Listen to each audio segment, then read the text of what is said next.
Assalamualaikum warahmatullahi wabarakatuh. Alhamdulillahirabbil alamin, wassalatu wassalamu ala asyrofil anbiya'i wal mursalin wa ala alihi wa sahbihi ajmain.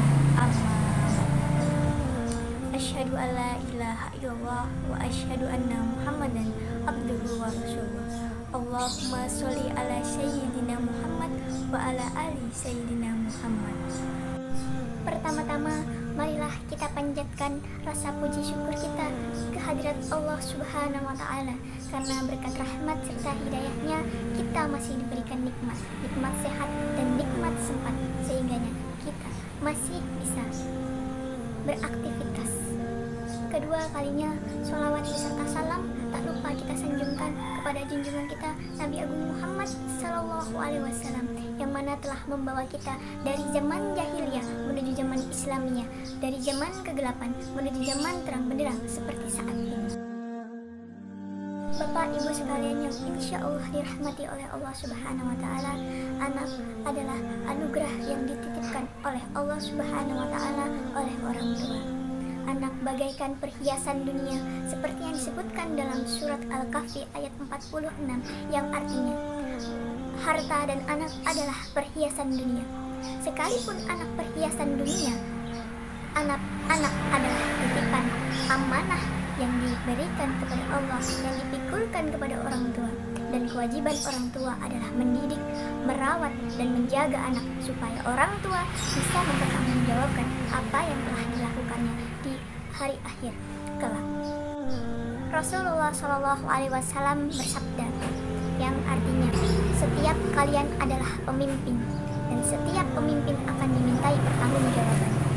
Wahai anda ibu dan wahai anda ayah, anda sekalian adalah seorang pemimpin dalam rumah tangga, maka nanti akan dimintai pertanggungjawaban oleh Allah Subhanahu wa Ta'ala. Pertanyaan untuk orang tua, apakah kita sudah mampu mendidik anak kita dengan baik? Dan pertanyaan bagi calon orang tua, apakah kita akan mampu mendidik anak kita dengan baik? Seperti yang sudah dijelaskan dalam Al-Quran dan hadis, bagaimana cara mendidik dan menanamkan nilai-nilai moral sejak dini. Di antaranya, yang pertama adalah menanamkan nilai-nilai tauhid kepada anak. Karena dengan menanamkan nilai tauhid dalam diri anak, maka anak akan selalu bergantung hanya kepada Allah Subhanahu wa Ta'ala. Anak hanya beribadah kepada Allah, bukan kepada malaikat, bukan kepada nabi, bukan kepada batu maupun benda-benda yang lain. Ingatlah wasiat Luqman kepada anaknya yang berbunyi, wahai anakku, janganlah engkau berbuat syirik, karena perbuatan itu merupakan kezaliman yang sangat besar. Quran Surat Al-Luqman ayat 13. Hal yang kedua yang harus kita tanamkan sejak dini kepada anak adalah ajarkan mereka sholat dan beribadah. Rasulullah Shallallahu Alaihi Wasallam bersabda, perintahkanlah anak kalian sholat jika sudah usia 7 tahun, dan pukullah mereka ketika tidak mau sholat di usia 10 tahun. Bila anak sudah terbiasa melakukan sholat sejak dini atau melakukan sholat sejak kecil, maka dengan mudah tatkala mereka dewasa, tatkala mereka balik, kita suruh untuk melakukan sholat, mereka sudah akan sholat dengan sendirinya. Yang ketiga, tanamkanlah akhlak dan adab, baik akhlak terhadap orang tua, tetangga, saudara, teman, guru, akhlak makan, akhlak minum, akhlak tidur, dan lain sebagainya. Rasulullah Shallallahu Alaihi Wasallam pernah mengajarkan kepada bocah kecil. Beliau mengajarkan, wahai bocah kecil, tatkala engkau makan, makanlah dengan tangan kanan, bacalah basmalah sebelum makan, dan ambillah makanan yang paling dekat denganmu. Bukankah di sini kita menginginkan mempunyai anak yang soleh dan solehah? Maka penanaman moral, akhlak, dan adab sejak dini itu sangatlah penting, ibu-ibu dan bapak-bapak sekalian. Yang terakhir atau yang keempat, yaitu kita perlu memperhatikan siapa teman pergaulan dan bagaimana pergaulan anak kita.